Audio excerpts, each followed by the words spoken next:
الحمد لله نحمده ونستعينه ونستغفره ونستهديه ونعوذ بالله من شرور أنفسنا ومن سيئات أعمالنا من يهده الله فلا مضل له ومن يضلل فلا هادي له وأشهد أن لا إله إلا الله وحده لا شريك له وأشهد أن محمدًا عبده ورسوله يا أيها الذين آمنوا اتقوا الله حق تقاته ولا تموتن إلا وأنتم مسلمون أما بعد فإن أصدق الكلام كتاب الله وخير الهدي هدي محمد صلى الله عليه وسلم وشر الأمور محدثاتها وكل محدثة بدعة وكل بدعة ضلالة وكل ضلالة في النار. میوانەکانی ماڵی خوا خوشک و برا بەڕێزەکانم، داواکارم لە پەروەردگاری مەزن بۆ خاتر ناوە جوانەکانی خۆی ڕەحم بە هەموو لایەکمان بکا، بارانی ڕەحمەتمان بۆ ببارێنێ، بەرەکەت بخاتە دەغڵ و دانی ئەم کوردستانەوە، نەخۆشی و قات و قڕی و گرانیمان لەسەر هەڵبگرێ، وڵاتمان بپارێزێ لە تەماحی دوژمنان، خراپەکاران مەشغوڵ کا بە دەردی خۆیانەوە و ئێمەیان لەبیر بباتەوە، کەسی چاک و پاک و داوێن پاک و دەست پاک و دەست بەدەست نوێژ سەرپەرشتی ئەم وڵاتە بکە. داوامان وایە لە خوای پەروەردگار شیفای نەخۆشەکانمان بدا، ڕەحم بە مردوەکانمان بکە. داوای لێ ئەەکەین ئەوانەی کە کێشەیان هەیە، کێشەی کۆمەڵایەتی، هەر کێشەیەکی تر گیراویان هەیە، خوای تەعالا گیراوەکانیان دەرباز بکە، کێشەکانیان چارەسەر بکە. ئەوانەی کە مناڵیان نییە خوای تەعالا مناڵی ساڵحیان پێ بدە، ئەوانەی کە حەز لە ژیانی هاوژینی و هاوسەری ئەکەن خوای تەعالا بۆیان فراهەم کە و بۆیان بڕەخسێنێ، ئەوەی کاسبی نییە خوای تەعالا کاسبی حەڵاڵی بەنسیب بکە. ئامین. برایانی بەڕێزم، خوشکانی بەڕێز، ئێمە بەهۆی ئەوەوە کە دەیەها ساڵە وڵاتی ئیسلام بەگشتی داگیر کراوە لەلایەنی دوژمنانەوە، بەڕاستەوخۆ بێیان بە ناڕاستەوخۆ ئێمە داگیر کراوین. وڵاتمان لەلایەن کەسانێکەوە داگیر کراوە کەوا دوژمنی ئەم دینەی ئێمەن، دژمنی ملەتی ئێمەن، بۆیان ناکرێت بە یەک جامومان سەر ببڕن و لەناوبەرن، ئەنا هەوڵ ئەدەن ئەوەی پێیان بکرێ، هەوڵ ئەدەن سەرەتای هەموو شتەکان، هەوڵ ئەدەن مەفاهیم و مستەڵەحات و زاراوە دینیەکان بشێوێنن، هەر شتێ ببێتە مایە ئەوەی کەوا خەڵکانێک هەڵسن بڵێن نە بۆ داگیرکەر، نە بۆ ئەوانەی بەسەر خوێنی ئێمەوە ئەژێن، هەر شتێک منعی ئەوە بکە یان ببێتە مایە ئەوەی کۆمەڵە خەڵکانێک دروست ببن بڵێن نە، ئەوان هەوڵەدەن ئەو وەکو چۆن بڵێ ئەو تەرەقەیە دەرکەن، بۆ ئەوەی هیچ ڕۆژێ ترسیان نەبێ کەوا ملت پیانە بتەقێتەوە، و ئەوەی کەوا ئەکا بەڕاستی کە ملەتان دیفاع لە مافی خۆیان بکەن، دیفاع لە حەقی خۆیان بکەن، لە ناموسی، لە ماڵی، لە نەفسی خۆیان بکەن، دینداریەتیە بەڕێزان. هیچ شتێک ئەوەنەی دین هاندەری ئینسان نییە کە ئینسان بەرگری لە خۆی بکە. ئیسلام وای داناوە هەر کەسێ بەرگری لە خۆی بکە و بکوژرێ شەهیدە، بەرامبەر بکوژێ ئەگەر حتا ئەو تەعداکەرە ئەو زاڵمە موسڵمانیش بێ خوێنی نییە. ئیسلام ئاوا فێرمانەکە، تێگەیشتنێکی تەواو لە بیر و باوەڕی ئیسلام، لە عەقیدەی ئیسلام ئینسان ئەگۆڕێ کا بە ئینسانێکی تر، بەڵام دوژمنان ئەو پەڕی محاولەیان کردووە ئەو تێگەیشتنانە بگۆڕن، زۆر زاراوەیان گۆڕیە. یەکێک لەو زاراوانەی کە گۆڕاوە کە ئەمڕۆ عەرزتان یەکەم کە پەیوەندی بە عەقیدە و بیر و باوەڕمانەوە هەیە، بە پەرستش و عیبادەتەکانمانەوە هەیە، بە ئەخلاق و ڕەوشتەکانمانەوە هەیە، مەسئلەی مەفهومی عیبادەیە لە ئیسلامە، تێگەیشتن لە عیبادەت لە پەرستنەکان، هاتوون كلمة عبادة واقوريانا أصلا مسلمان نازانيت عبادة يعني چی اگر بیش اگر توزه کشتی بگا بشیویتی اگر کلار بی منحرف بی زورێک لە مسلمانان تا ئێستا خۆشەویستەکانم زۆرێک لە مسلمانان تا ئێستا بەلاری لە موشەیە تێگەیشتون خوای تەعالا لە قورئانی پیرۆزە من چەند خاڵێک ئەخەمە ڕووی یعنی خەمە بەردەستی بەڕێستان بەڵکو ئیسفادەی لێ بکەن ئینشاء الله تعالى خوای تەعالا لە قورئانی پیرۆزە لە سوورەتی ذاریاتە ئاەتی 56 خوای تەعالا ئەفەرمێ وما خلقت الجن والإنس إلا ليعبدون من جنۆکە و ئینسانم دروست نەکردو خوای تەعالا ئەفەرمێ ئیلا بۆ ئەوەی من بپەرستن طبعا ئەم ئاەتە هەر تەواو انحراف پێکراوە یعنی مەبەست لە دروستکردنی ئێمە خوای تەعالا بەصەریح ئەفەرمێ بەندایەتی کردن و عیبادەتە زۆر صریحە ئاەتەکە زۆر صریحە يعني خوا ئێمە و جنۆکەی بۆ ئەوە دروست کردەوە طبعا هەموو مەخلوقات بەڵام ئێمە و جنۆکەی اختیار پێداوە يعني خوای تەعالا هەڵبژاردننی پێداین بیپەرستین یان نەیپەرستین ئیمتیحانێک يعني جا خوای خاتوە بیرمان ئەفەرمێ من ئێوەم دروست کردووە لە بیرتان نەچێ ئێوە و جنۆکەم دروست کردووە بۆ بەندایەتی کردن ئەگەر ئێمە بەندایەتی حتا لای ئەوانەمان کە ئەهلی مزگەوتن کە دێن بۆ مزگەوت ئەگەر بەندایەتی کردن تەنها بریتی بێ لە نوێژی جەماعەت یان نوێژەکان با بڵێن نوێژی جمعە نوێژەکان و ڕۆژووی ڕەمەزان و حەج و ئەگەر بۆت بکرێ و زەکاتدان ئەگەر هەر ئەمە بێ وەکو زۆرینەی مسلمانان وا تێگەیشتون ئەیخۆ ئەمە هەر کاتێلێکی زۆر کەمە یعنی ئەمە ئەوە ناگەینێ خوا ئەفەرمێ من ئێوەم بۆ عیبادەت دروست کردووە یعنی ئێوەم بۆ عیبادەت دروست کردووە یعنی شەو و ڕۆژ تۆ خەریک ئەبێ خەریک عیبادەت بی شەو و ڕۆژ تۆ ئەبێ لە عیبادەت هەبژێ ئیخۆ هیچ مسلمانێ تەنانەت پێغەمبەریش صلی الله علیه وسلم شەو و ڕۆژ نوێژی نەکردووە هەموو ساڵەکان بە ڕۆژوو نەبووە ئەسڵەن هەندێک سەحابە زۆر شەو نوێژیان کردووە مناڵەکانیان ئیهمال کردووە پێغەمبەر صلی الله علیه وسلم بانگی کردن فەرموویەتی نابێ ئەوە بکەن هەندێک سەحابە زۆر ڕۆژووی گرتووە هەموو ڕۆژێ بە ڕۆژوو بووە پێغەمبەری خوا صلی الله علیه وسلم بانگی کردووە فەرموویەتی ئەمە سونەتی من نییە ئەمە دین پێغەمبەر نییە قبول ناکەین ئاوابی ئەی باشە ئیتر ئێمە یعنی ئەم ئاەتە یعنی چی خۆشەویستەکان عیبادەت لە ئیسلامە زانایانمان فەرموویانە عیبادەت لە ئیسلامە بریتیە لەمە اسم جامع يعني العبادة هي اسم جامع لكل ما يحبه الله تعالى ويرضاه من الأقوال والأعمال الباطنة والظاهرة فالصلاة والزكاة والصيام والحج وصدق الحديث وأداء الأمانة وبر الوالدين وصلة الأرحام والوفاء بالعهود والأمر بالمعروف والنهي عن المنكر والجهاد للكفار والمنافقين والإحسان إلى الجار واليتيم والمسكين وابن السبيل والمملوك من الآدميين والبهائم والدعاء والذكر وقراءة القرآن وأمانة هر هموي لكرد وظاهر درجة كان أما هموي عبادته باشان خوشويسي خوا خوشويسي پیغمبر صلى الله عليه وسلم حب الله ورسوله وخشيته والإنابة إليه وإخلاص الدين له والصبر لحكمه والشكر لنعمه والرضا بقضائه والتوكل عليه والرجاء لرحمته والخوف لعذابه وأمثال ذلك من الأمور الباطنة كلها عبادة فرمویانە عیبادەت بریتیە لە هەر شتی خوا و پێغەمبەری خوا پێیان خۆش بێ و پێی ڕازی بن ئیتر قسە بێ یان کردەوە بێ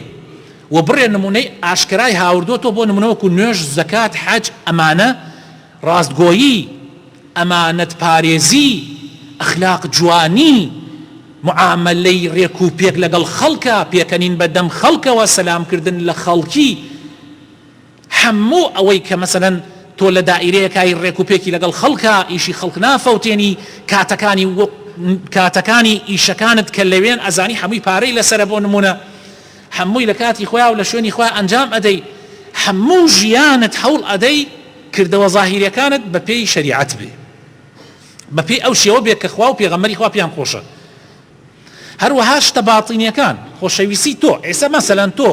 جمعەت خۆشەوێ لەبەر خاترەوەی خوا ئەمری پێکردووە لە خۆشەویستی خوا و پێغەمبەری خوا هاتی بۆ ئیرە گشتی عیبادەتە یعنی نوێژیش نەکەی دوای سونەتە تەحی مزگەوتەکە دانیشتووی هەمووی عیبادەتە گوێ ئەگری لەوتە عیبادەتە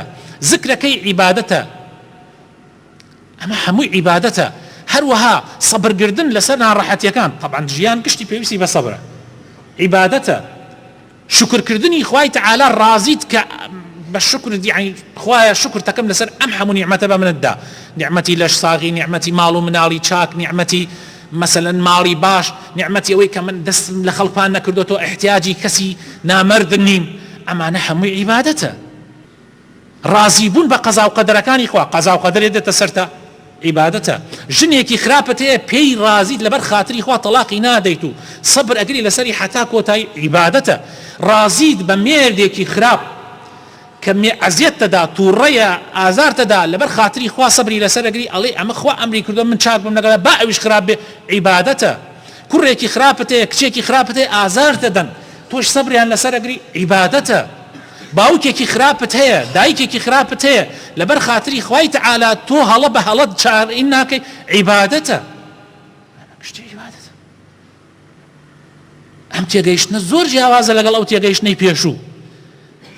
یعنی تۆ ئەگەر ئاگات لە خۆت بێ، هەموو ژیانت تەنانەت براینە خەوت عیبادەتە، خواردنت عیبادەتە، بەس بەو شێوە بێ کە خوارد. مەسەڵەن خەوەکەت بۆ ئەوە بێ کە ئەخەوی لەبەر ئەوەی بەیانی هەڵەسی بۆ عیبادەتەک، بۆ نوێژەکەت، و هەروەها هەڵەسی کاسبی بکەی بۆ مناڵەکانت، عیبادەتە. مادام نیەتت ئەوە هەیە، نیەتت ئەوەیە. نان خواردن لەبەر ئەوەی نانەخۆی بۆی پشتت ڕاست بێتەوە، بتوانی ئەرکەکانی ئیسلام و دیندارێتی و کۆمەلگاکەت جێبەجێ بکەی، عیبادەتە. دیفاعەکەی لە پێناوی دینتا و لە پێناوی نیشتمانتا دیفاعەکەیت و لە سەنگەرا وەستاوی، عیبادەتە. ئەمانە هەمووی عیبادەتە. کەوابوو ئەگەر بە پێی ئەم تێگەیشت نەبێ، من و تو ئەتوانین هەموو ژیانمان بکەینە بە عیبادەت، بەڵام دوو مەرجی پێویستە. دوو مەرجی پێویستە. مەرجی یەکەم بەڕێزان، دوایەوەی طبعا بووینە مسلمان. طبعا ئەگەر ئێمە لێرە کاتێک ئەڵێن دوو مەرج بۆ مسلمان، بەڵام ئەو کەسەی کە مسلمان نەبێ سێ مەرجی پێویستە. یعنی یەکەم مەرجێک پێویستە بێت تۆ مسلمان بی. ئەگەر مسلمان نەبی، خوای تەعالا کردەوەکانت لێ قبوڵ ناکە. خوای تەعالا ئەفەرمێ لە قورئانی پیرۆزە، ئەفەرمێ ومن يبتغي غير الإسلام دينا فلن يقبل منه. يعني آيات آل عمران، آيات 85 فەرموو بیگۆڕە ئەم ئاەت. ئەتوانی بیگۆڕی، هەر کەسێ غەیری ئیسلام بکە بە دین، خوا لێی قبوڵ ناکە. باوەڕت بە قورئان هەیە، بە محەممەد هەیە صلی الله عليه وسلم، بەخوا هەیە، خوا وا ئەفەرمێ. دوای ئەوەی کە پێغەمبەر محەممەد هات صلی الله عليه وسلم، هیچ دینێ قبوڵ نییە لای خوا. ئێمە بە یەک و ئەژین قەیچێکە، شەریکیش بی، ئەگەر دەستپاک بێ قەیچێکە، هیچ مشکلەمان لەگەڵ کافران نییە، مادام شەڕمان لەگەڵا ناکە. بەڵام وەکو بڵێ ئەمە خوا لێی قبوڵەکە، خوا لێی قبوڵ ناکە، چونکە ئاەتی قورئانە. خوای تەعالا لە قورئانە ئەفەرمێ.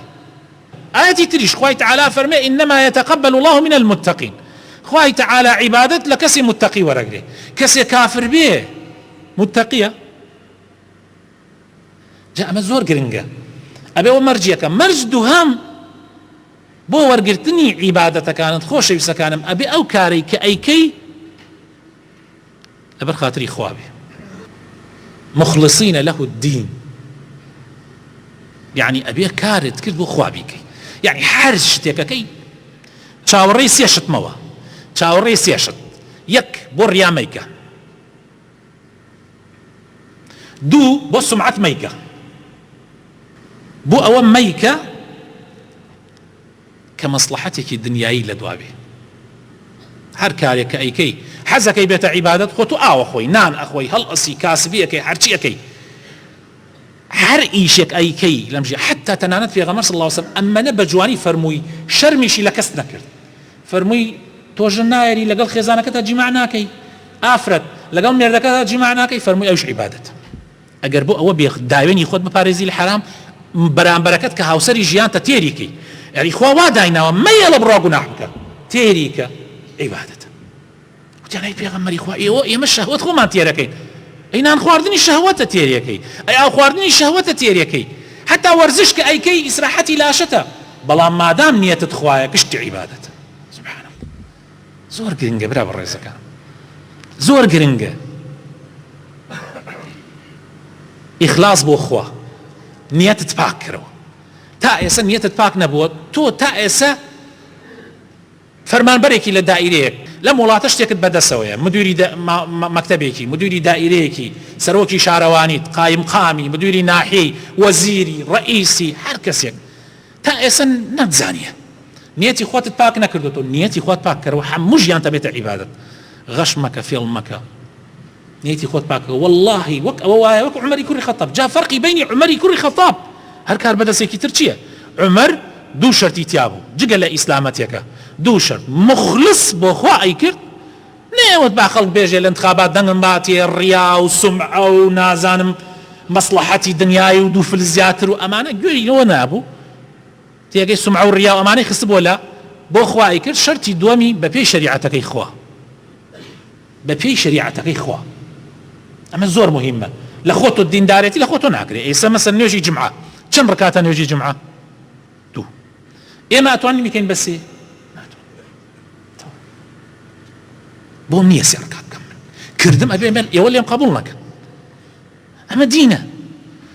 ناتوانانی لە دینا زیادە بخەیتە باندی شریعەتی خوا دیارە عیبادەتەکان دیاریە عەقیدە دیاریە گشتی زۆر ڕوونە بەس ئەوەنە ئێمە زۆر وەکو خاڵێک بۆ ئەوەی بزانیت چی بیدعەیە خۆتی لێ بپارێزی بۆ ئەوەی بزانیت چی گوناحە و شیرکە خۆتی لێ بپارێزی ئاخر برای نەهایە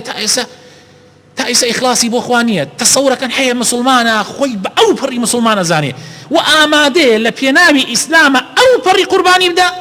ئیسەیشە هاوار و قەبرەکە هاوار ئەکاتە ئیمامێک هاوار ئەکاتە پیاو چاکێک